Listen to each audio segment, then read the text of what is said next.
So, so you got two jobs, you're very passionate, you're doing this 24-hour radio station, how do you stay focused, positive and productive yourself in sort of when doing all of that?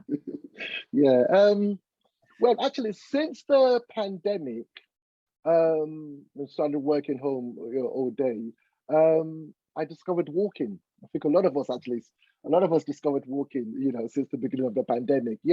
So we've got a wonderful park just down here where I live in Hertfordshire.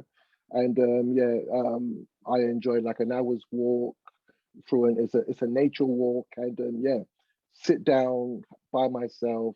It's an opportunity to clear the mind and think about all those things causing stress, and then just finding ways to continually be resilient. And because those problems, they don't really run away, they're still there, but it's just about finding ways to cope with them, finding ways to be more resilient, and clearing their head and then going back to that afterwards with a clear mind.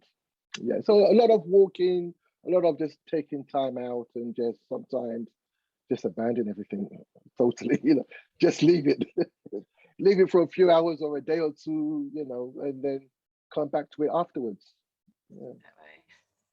You talked about another book called Things Fall Apart.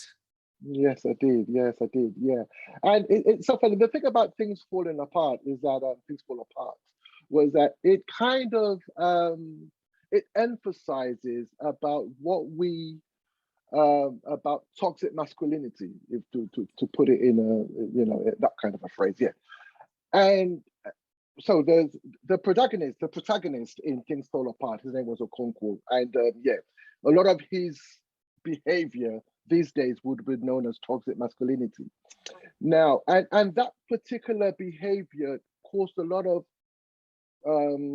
frustration among his family members. Now, fast forward to today, that kind of behavior, it's not tolerated, but for Black men in particular, we need to understand, and people do understand these days, that yes, nowadays we don't necessarily have to continue with those kinds of attitudes. Okay, the belief is that yes, you don't need to.